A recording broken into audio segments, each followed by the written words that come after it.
Chama cha UDA ni chaende ya kwivasi ambaye ya mukamba ithenge silikalini na kukwata mbau usumbi na uteti wa President William Ruto wanginya mwaka wa 2021 kiweta savaliyo ya kumanda tamu wakeli wa usumbi ndisa kuungama. Mwandiki munene wa chama ke Hassan Omar akomanite na mumatongo imakamba kuma metani kwa lukanio ya county Ilovi nwaweta UDA na mivango misio ya kutethia mbaisio ndebandi ya Kenya oyunginya mwakani wangilile miongwa na ile nambe aiweta serikali ina kielelo cha kwikala usumbi nembe wa miaka miongwe iliyotondo. Mwandiki ito Benjamin Mwaka ukuelezea.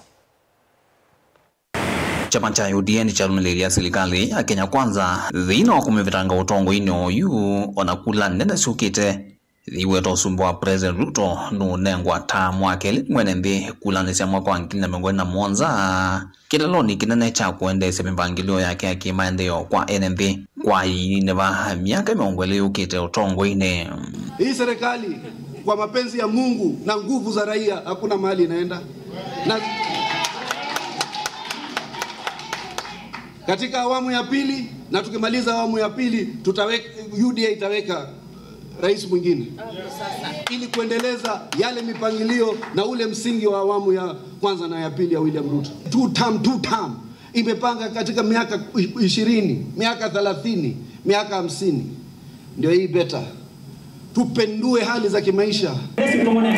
Mwandiki munene wa UDA Hassan Omar kumanisha na tongoi manduani mambaya mukamba va county Ilovi niwezo va kamba matembeanye imwe kwa imwe na serikali walwadhingi la serikali vina wendi wambaisio ndengoni. Na tusemi mukisema mnataka jamii ya Wakamba itambulike haijamaanisha mnataka mwingine adhulumiwe. Mnataka tu nafasi yenu ili tuje kama Kenya tujikae kwa pamoja tuweze kupanga Kenya kwa pamoja. Sera ya William Ruto na serikali ya Kenya Kwanza ni unite and rule. Hassan Omar nwavudhisio nenu olona President Uhuru Kenyatta wa kuvakandaka muvango wa ituasha pla UDA vita kwikwiyo na kwikweo vaikusioka itina ona vanini ngina wala nyoni mkuu wa NHIF. Sasa wanasema mnabadilisha. Ndio tunabadilisha, tunageuza, tunapindua.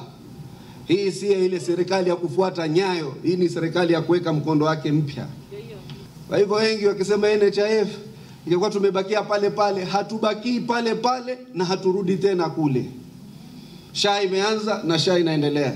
Kikaloniki na kila kamba ama tongo wene mwene kivila wa Gerard Kimeu na mwene kivila wa Kenya Water Institute. Mwetetu wa vile ya za siasa ni Ilovi Patrick Musili Mpangula ni mevita kukitia muyano wambaye iya mukamba utatinu wa Bailovi mechamani cha UDA mbini kulani siya mwaka ngidile na miongwele na Mwanza. Mkamba yoyote anataka kiti hapa Nairobi, mnafaa kumsukuma aende mbele, si ndio? Ndio tupate viti, tukienda kunegotiate tukue tuko na watu wakapo juu. Ilobi yene tuabudhiswe twaza 2027 twenda kumya kibudhia kia mukamba. Na sisi tunasema SG, sisi tunapambana hapo kwa chama ya UDA. Hata wakuje 10 tunaangusha hao asubuhi na mapema. Hata kujua ni akina nani. Na wasuruite kwa meza ya kunegotiate. Wacha tuende kwa debe, wananchi aongee. Na ukweli wetu ni kuambia ujitenge ili umachie sax. Lakini hakuna shida, wewe pia ukitaka tutafanya nomination free and fair. Vilengo wa mauvu kumavamu zinilovi janito Benjamin Mwaka.